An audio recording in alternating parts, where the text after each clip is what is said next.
On September 13th, 1982, a quiet mountain road above Monaco became the scene of a tragedy that shocked the world. Princess Grace was driving home with her youngest daughter when her car suddenly crossed the narrow lane, crashed through a stone barrier, and tumbled down the steep hillside below. Rescue crews fought to reach the wreckage, but by the following evening, Grace Kelly, the Hollywood star who had become a princess, was gone. For millions, it seemed like the heartbreaking end to a fairy tale. The newspapers remembered the glamorous wedding, the palace overlooking the Mediterranean, and the beautiful actress who had traded Hollywood for a crown. It was a story that appeared to have everything: fame, love, royalty, and a life most people could only imagine. But fairy tales rarely tell you what happens after the wedding.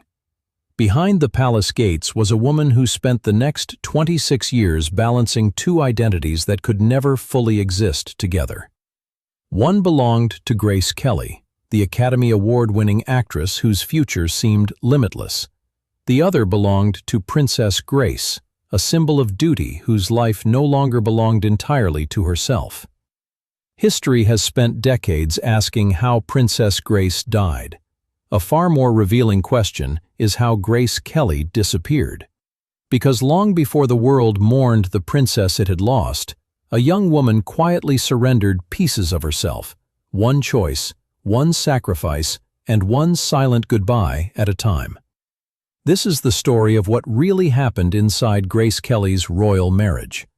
Grace Patricia Kelly was born on November 12, 1929, in Philadelphia, into a family that believed success was earned through discipline, determination, and relentless hard work.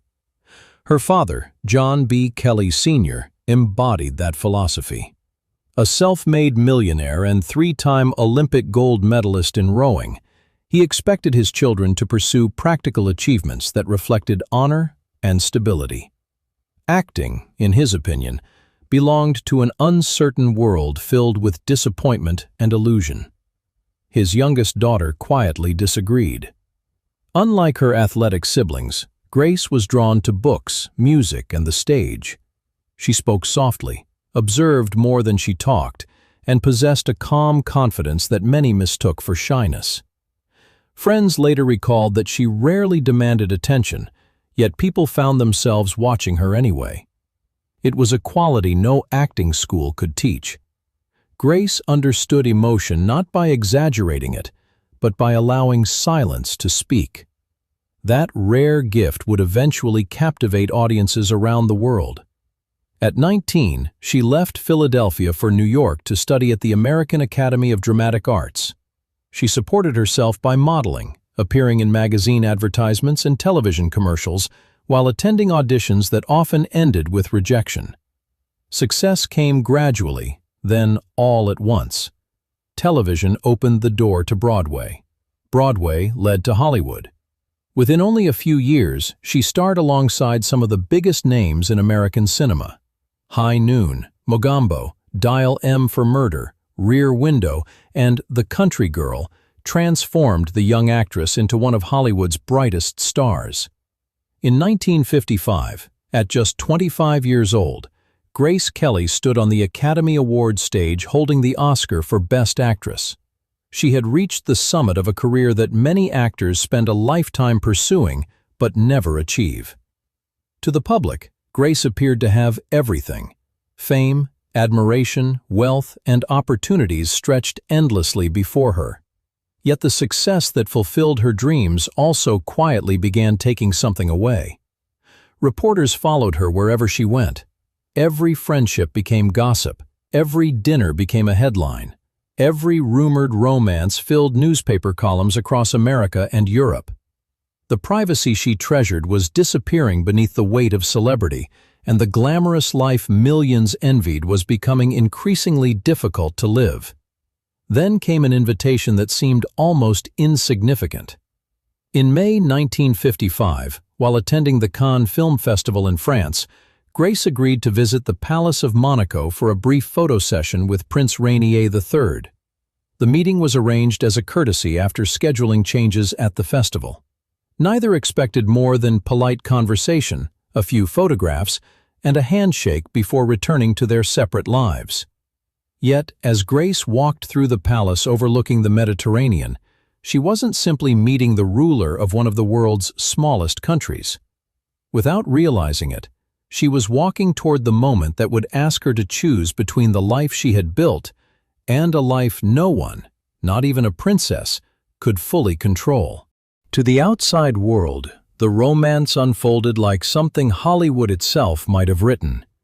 An Academy Award-winning actress had fallen in love with a European prince, and newspapers eagerly celebrated the story as proof that fairy tales could still come true. Photographs of Grace and Rainier appeared on front pages around the world, and every new development fueled the public's fascination. Yet behind the smiles, Monaco's future rested on far more than romance. Prince Rainier wasn't simply looking for a wife. He was carrying the responsibility of protecting one of the smallest sovereign nations in Europe. Monaco's independence had survived for centuries, but its future was far from secure.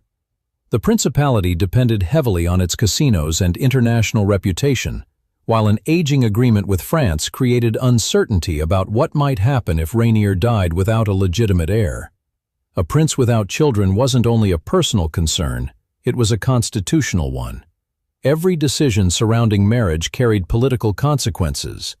Rainier understood those pressures long before he met Grace, and although genuine affection quickly grew between them, neither could completely escape the reality that their relationship would shape the future of an entire country. Grace soon discovered that marrying a prince was unlike playing one on screen. Palace officials examined details of her background, etiquette instructors prepared her for royal protocol, and every public appearance was planned with extraordinary precision. Even matters most couples considered private suddenly carried national importance. Monaco wasn't simply welcoming a new princess, it was preparing the woman expected to become the mother of its future ruler. The transition was overwhelming. In Hollywood, Grace had built her reputation through talent and determination. In Monaco, she was expected to represent history, tradition, and the hopes of an entire nation from the moment she stepped inside the palace. There were practical realities as well. Her family agreed to provide a $2 million dowry, an enormous sum in 1956. Grace herself contributed a substantial portion from the fortune she had earned through years of acting, while her father reluctantly completed the remainder. For a man who had once questioned his daughter's decision to become an actress, it was an irony he could hardly ignore. The career he had doubted had ultimately paid for the wedding that would transform her into royalty. On April 19, 1956, the world watched history unfold. Nearly 30 million people followed the ceremony through television broadcasts and newsreels. Streets overflowed with spectators, church bells echoed through Monaco, and cameras captured every smile as Grace Kelly became Princess Grace of Monaco. To millions, it looked like the perfect ending. Few noticed that it was also the closing scene of another story. As the cathedral doors opened to welcome a princess, they quietly closed on the life Grace Kelly had spent years building. She wasn't simply leaving Hollywood behind. She was beginning to discover that some dreams ask for a price only after they come true. The wedding lasted a day. Becoming Princess Grace became the work of a lifetime. Almost overnight, Grace exchanged movie sets for palace corridors, directors for diplomats, and personal ambition for public duty. Every hour of her day was shaped by tradition. There were audiences with visiting heads of state, charitable functions, national ceremonies, and countless public appearances where every gesture carried meaning. The woman who had once decided which script to accept now found that much of her life followed a schedule determined long before she entered the palace. She accepted those responsibilities with grace and professionalism. But adapting to royal life required far more than learning protocol. It required redefining who she was. Motherhood soon became the center of that new identity. Princess Caroline was born in 1957, followed by Prince Albert in 1958, securing the heir Monaco had hoped for, and Princess Stephanie in 1965. Grace embraced raising her children with warmth and discipline, determined to give them as normal a childhood as their extraordinary circumstances allowed. She took them swimming, encouraged outdoor activities, and tried to shield them from the relentless attention that had once followed her in Hollywood. Yet she understood better than anyone that complete privacy no longer existed. Every family photograph, every public appearance, and every milestone belonged not only to them, but also to a world fascinated by the House of Grimaldi. Despite her commitment to Monaco, a part of Grace never stopped loving the craft that had defined her youth. That part of her quietly resurfaced in 1962, when Alfred Hitchcock reached out with an offer unlike any other. He wanted his favorite leading lady to star in his new psychological thriller, Marnie. For Grace, the invitation represented far more than another film. It was a chance to reconnect with the woman she had been before titles, ceremonies, and royal obligations became her daily life. She accepted the role, believing she could balance both worlds. The announcement ignited immediate controversy. Some people in Monaco questioned whether a reigning princess should portray a troubled fictional character on screen, while others feared it would diminish the dignity of the monarchy. At the same time, Prince Rainier was facing one of the most serious political challenges of his reign, as tensions with France threatened Monaco's economic future. Returning to Hollywood suddenly became more than a career decision.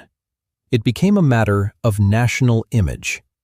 Grace found herself standing between two lives she deeply loved, knowing that choosing one meant letting go of the other. She quietly withdrew from Marnie. The role eventually went to Tippi Hedren, launching another actress into Hollywood history. Grace never returned to filmmaking. Friends later recalled that she rarely spoke publicly about the decision, but those closest to her understood what it had cost. She had not been forced to abandon acting by a single dramatic moment. Instead, it had slipped away through a series of choices made out of loyalty to her husband, her children, and the country she had promised to serve. The world continued to see a smiling princess. Few realized that one of Hollywood's brightest stars had taken her final bow without ever stepping back onto a movie set. Grace never returned to Hollywood, but she refused to spend the rest of her life looking backward. If she could no longer tell stories on a movie screen, she would help shape the story of the country she had chosen. Over the years, she became one of Monaco's most respected ambassadors, devoting herself to causes that received far less attention than royal ceremonies. She expanded the work of the Monaco Red Cross, championed children's welfare, encouraged young artists, and helped establish cultural events that gave the tiny principality an identity beyond casinos and luxury. Visitors often expected to meet a glamorous former actress. Instead, many encountered a woman who listened carefully, remembered names, and seemed far more interested in helping others than talking about her own fame. The spotlight she had once lived beneath gradually became something she used to illuminate the work of others. At home, however, life remained as complicated as it was for any family living under constant public attention. Grace and Rainier faced the ordinary challenges of raising 3 children, while knowing that every disagreement, rumor, or mistake could become international news. They worked to protect Caroline, Albert, and Stephanie from the pressures of royal life, but complete privacy was impossible. As the children grew older, so did the demands placed upon them. Grace understood those burdens better than anyone, because she had experienced her own transformation before the entire world. Friends later recalled that she often tried to create moments of normal family life away from cameras whenever she could, believing that titles mattered far less than the quiet memories created at home. By 1982, Grace was preparing for another season of charitable work and artistic projects. At 52 years old, she had spent more than half her life in Monaco. On the morning of September 13th, she attended meetings before driving home through the winding mountain roads above the principality with Princess Stephanie beside her. Somewhere along that familiar route, Grace suffered a medical emergency, believed to have been a stroke. The car crossed into the opposite lane, broke through a roadside barrier, and plunged down the steep hillside below. Rescue workers reached the wreckage and rushed both mother and daughter to the hospital. Stephanie survived with injuries. Grace's condition, however, was devastating. After doctors determined that recovery was no longer possible, Prince Rainier made the heartbreaking decision to remove life support the following evening. Princess Grace died on September 14, 1982. Her funeral brought world leaders, royalty, and friends from Hollywood together inside Monaco Cathedral, the same place where millions had watched her wedding 26 years earlier. It felt as though history had returned to where the fairy tale began, only this time there would be no triumphant ending. Yet perhaps the most revealing chapter came after the cameras disappeared. Prince Rainier never remarried. For the remaining 23 years of his life, he continued to speak of Grace with quiet affection and often acknowledged that no one could replace her. Whether history remembers them as a royal couple, a political partnership, or one of the 20th century's greatest love stories, one truth remains undeniable. Grace Kelly did not simply exchange Hollywood for a palace. She gave an entire nation the best years of her life, and in doing so, became far more than the princess the world thought it knew. When people remember Grace Kelly, they often remember the photographs, the Academy Award in her hands, the wedding dress inside Monaco Cathedral, the palace overlooking the Mediterranean, the smiling princess waving from a balcony. Those images are beautiful, but they tell only part of her story. The greater legacy of Grace Kelly wasn't that she became a princess. It was how she carried the weight of that choice long after the applause faded. She left behind a career most actors only dream about, embraced responsibilities she could never fully escape, and devoted herself to a country that eventually came to see her as one of its own. The world watched a fairy tale unfold. Grace lived the reality that followed. History rarely gives us perfect endings. It gives us complicated lives, difficult choices, and people who do the best they can with the paths placed before them. Grace Kelly's journey reminds us that happiness isn't measured by fame, wealth, or titles. Sometimes the greatest acts of courage are the quiet sacrifices no one sees, made not for applause, but for the people we love and the promises we choose to keep. Perhaps that's why her story still resonates decades later. Not because she was a Hollywood legend or a princess, but because she experienced something deeply human. She discovered that every extraordinary life comes with a cost, and she chose to pay it with dignity. Thank you for joining us on Tilt and Chill. If you enjoy cinematic stories that uncover the people behind history's greatest legends, don't forget to like this video, subscribe, and share it with someone who loves discovering the stories history leaves between the lines. Until next time, keep exploring, keep wondering, and remember, sometimes the most remarkable mysteries aren't hidden in lost cities or ancient ruins, but within the lives of the people the whole world thought it already knew.